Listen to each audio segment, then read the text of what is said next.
नमस्कार, सादर जय जिनेंद्र। क्षमा ब्रेकिंग जैन न्यूज प्रतिदिन प्रातः, दोपहर एवं रात्रि में देश भर से संपूर्ण जैन समाज से संबंधित सही और सकारात्मक समाचारों के लिए देखना और सुनना न भूलें। साथ में आपसे विनम्र निवेदन है कि यदि आपने इस चैनल को सब्सक्राइब नहीं किया है तो कृपया अवश्य कीजिए और शेयर और लाइक करके धर्म प्रभावना में सहयोगी एवं सहभागी बनिए।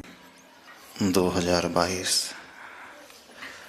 सिरपुर का वह दिन इतिहास में स्वर्णिम अक्षरों से लिखा गया।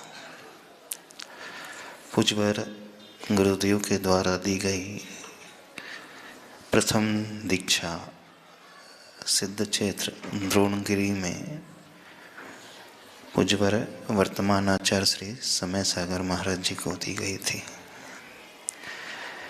अंतिम मुनि दीक्षा पूज्यवर गुरुदेव के द्वारा दी गई मुनि श्री उत्कृष्ट सागर जी महाराज को। दोनों ही अपने आप में यूनिक दीक्षाएं थी। आचार्य भगवान ने 2 ही बार सिंगल दीक्षाएं दी हैं। बाकी हर बार जब भी मुनि दीक्षाएं दी हैं उसमें दीक्षार्थियों की संख्या 1 नहीं थी, 1 से अधिक थी, अनेक थी, है ना। जब मुनि श्री नियम सागर जी, योग सागर जी को सागर में मोरा जी में दीक्षा दी गई थी, वहाँ 2 दीक्षाएं थी। उसके बाद दीक्षाओं का क्रम क्रमशः बढ़ता गया। 1 से शुरू हुआ, फिर 2, फिर 5, 7, 8, न जाने कितनी, फिर 23, फिर 24 और ऐसी 25 दीक्षाएं, 24 दीक्षाएं। फिर उसके बाद ग्राफ ऐसा हुआ कि वापस पुनः वहाँ पर आया, है ना। शुरुआत 1 से हुई, पीक में 25 तक पहुँचा, फिर 25 से पुनः नीचे की ओर आया और गुरुदेव ने 1 पर आकर के विश्राम लिया। संयोग ऐसा कि जो पहली दीक्षा थी वह भी अष्टगी परिवार से थी और अंतिम दीक्षा थी वह भी अष्टगी परिवार से ही थी ना। जो पहली दीक्षा थी सबसे छोटे घर में जो अष्टगी परिवार में थे उन्हें दी, और जो अंतिम मुनि दीक्षा दी घर में सबसे ज्येष्ठ थे उन्हें मुनि दीक्षा दी। तो यात्रा अपने आप में अद्भुत।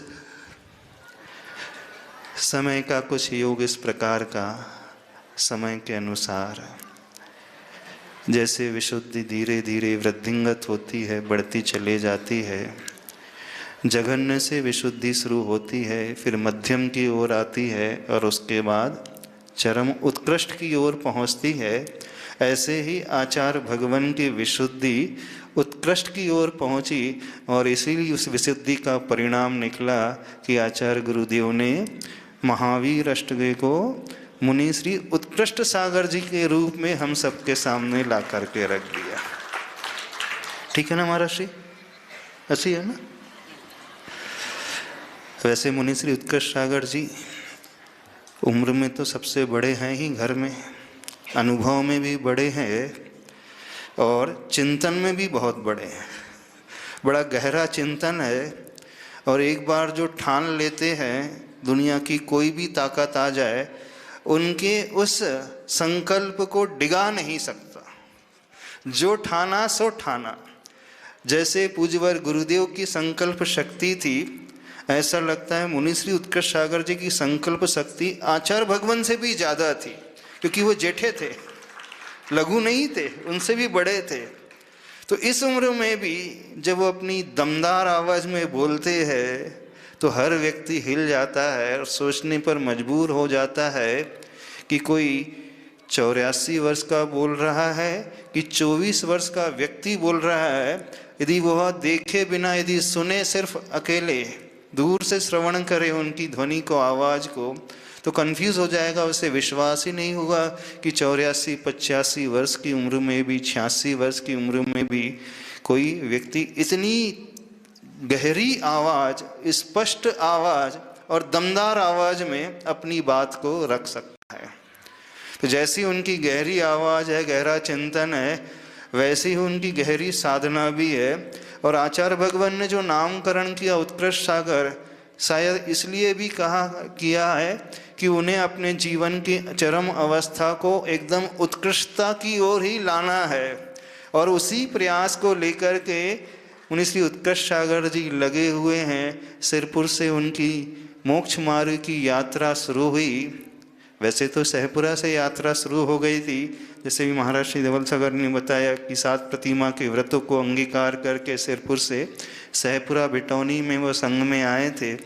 और संयोग या ऐसा तीव्र पुण्य कहो अथवा आचार्य भगवान की वह भावना कहो जो आचार्य भगवान अपने उपकार का ऋण चुकाना ही चाह रहे हो।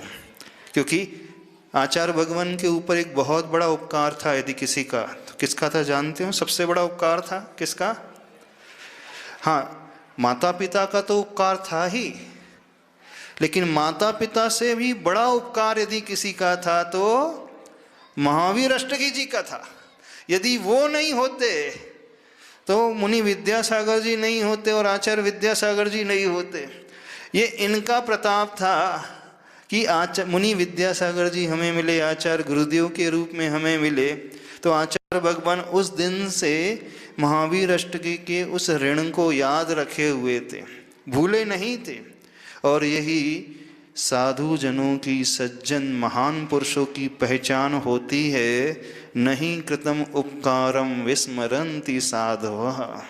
जो साधु पुरुष होते हैं, महान पुरुष होते हैं, अपने प्रति किए हुए उपकार को जीवन के अंतिम क्षण तक नहीं, जब तक मुक्ति नहीं हो जाती है तब तक वो भूलते नहीं हैं। क्योंकि जिस दिन इनकी दीक्षा थी उस दिन का वह दिव्य उपदेश आचार्य भगवान का, क्योंकि लोग बहुत तरह कैसे पूछ भी रहे थे, जिज्ञासा भी कर रहे थे, क्योंकि किसी को विश्वास नहीं था।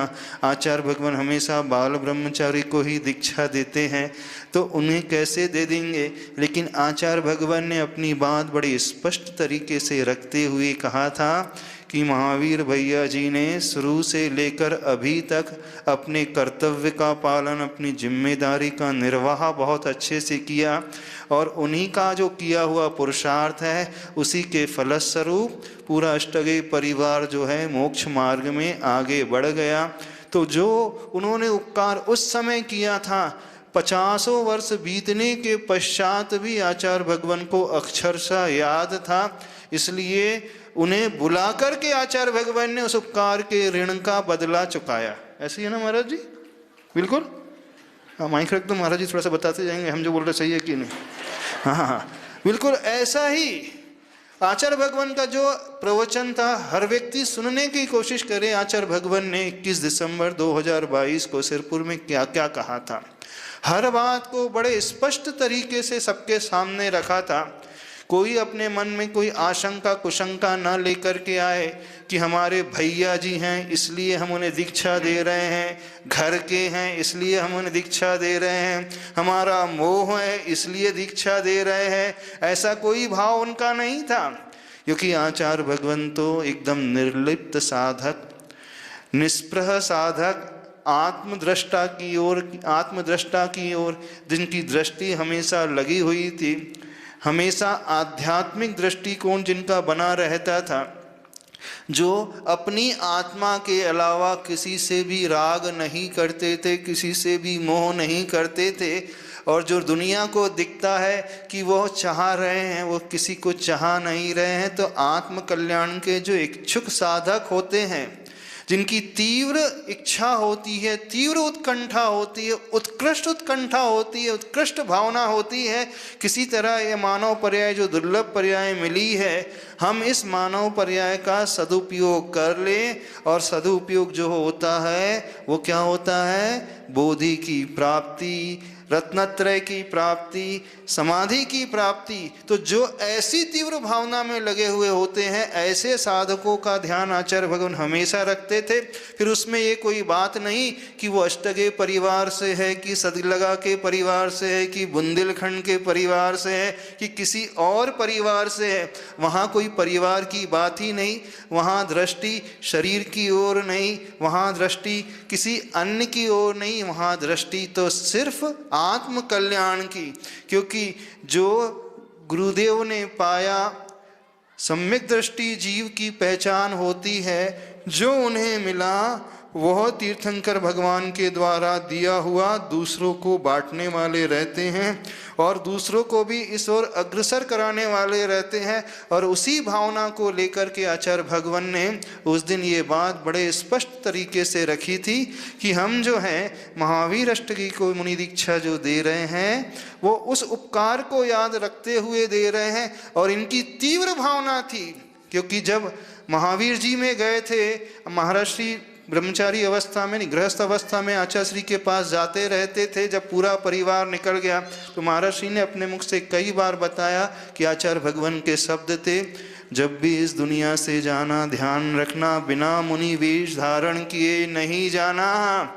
ऐसे तो अनंत बार इस काया को हर जीव ने छोड़ा है। गृहस्थ अवस्था में, श्रावक अवस्था में रह करके अपने शरीर का त्याग किया है, आसक्ति से, मोह से भर करके, लेकिन एक बार भी मुनि बन करके इस देह का त्याग उसने नहीं किया। शरीर को ही चाहा है, लेकिन एक बार भी पंच परमेष्टि और आत्मा की शरण इसने नहीं ली है।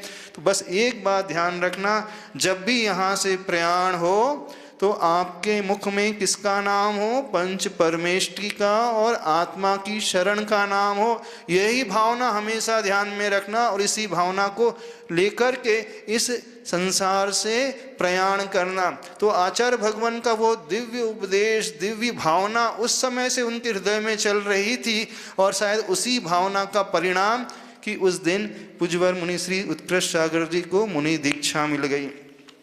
अब 2022 से 2025 3 वर्ष की यात्रा हो गई। सिरपुर में दीक्षा होने के पश्चात प्रथम चातुर्मास हम लोगों का कहाँ हुआ था जानते हो? हाँ, सबसे पहले पुणे महानगरी में हुआ था 2023 में। देखो महाराज जी भी एकदम हाई फाई। पहला चतुर्मास में मेट्रो सिटी में, आचार्य भगवान के चतुर्मास हमेशा सिद्ध क्षेत्र, अतिशय क्षेत्र में है, लेकिन मुनि उत्कृष्ट सागर की चतुर्मास मेट्रो सिटी में। फिर 2024 का चतुर्मास दक्षिण के सांगली वाले क्षेत्र में। पर दुर्योग ऐसा रहा कि पुणे चतुर्मास के पश्चात जब गुरुदेव की समाधि हो गई तो समाधि के पश्चात वहाँ से कुंडलपुर की ओर विहार करना पड़ा। हम और 4 क्षुल्लक जी कुंडलपुर की ओर आ गए।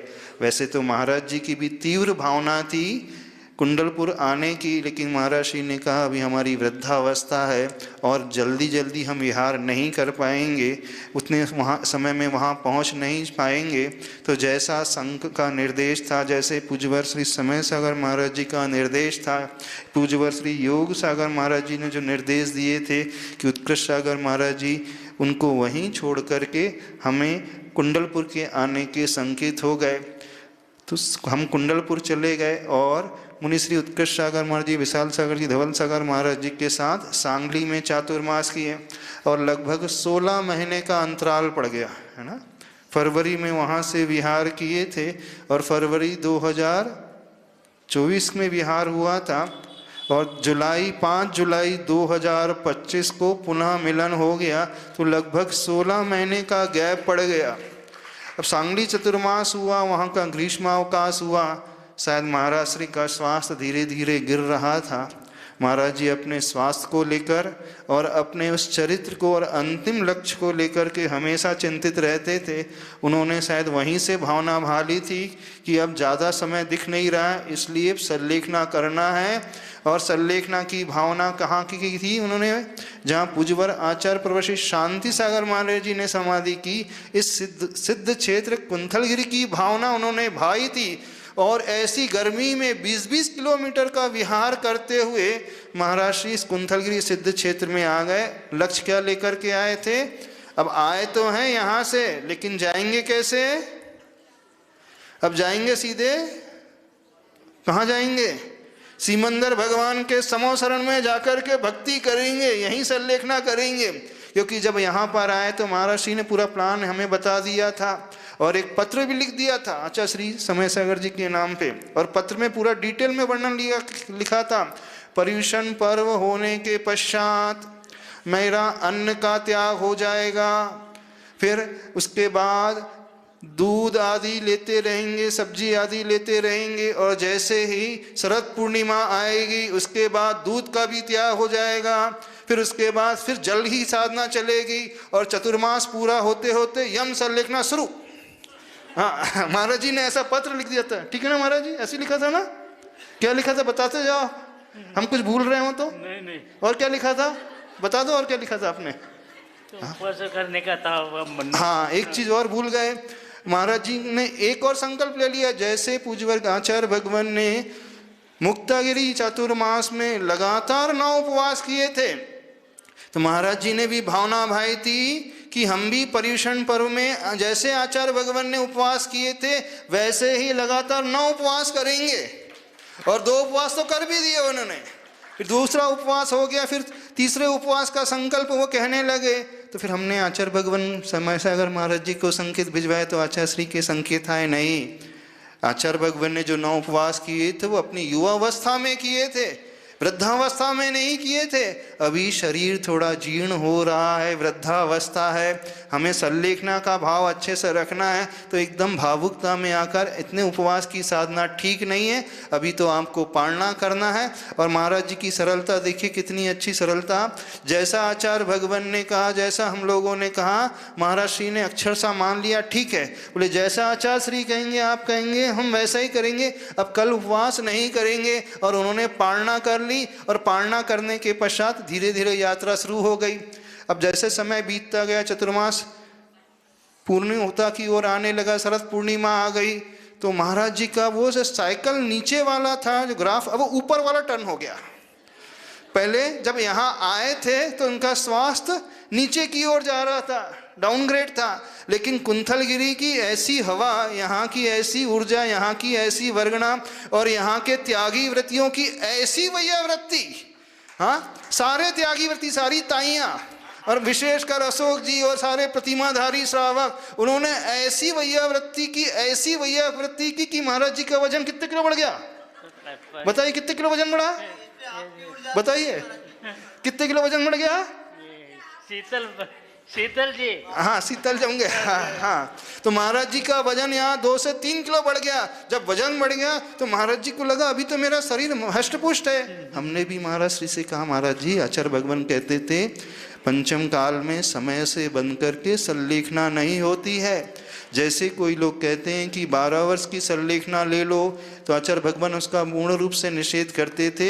अभी वर्तमान में कोई निमित्त ज्ञानी नहीं है, किसी को अवधि ज्ञान नहीं है। कोई भी साधक, कोई बड़े से बड़ा ज्योतिषाचार्य भी यह अनुमान अथवा कुंडली देख करके, फेस रीडिंग करके नहीं बता सकता कि इस साधक की, इस व्यक्ति की एग्जैक्ट इतनी ही आयु है, यानी इस वर्ष में, इस सन में, इस महीने में, इस दिन में, इस पक्ष में, स्थिति में वो मरण को प्राप्त हो जाएगा। कोई नहीं बता सकता।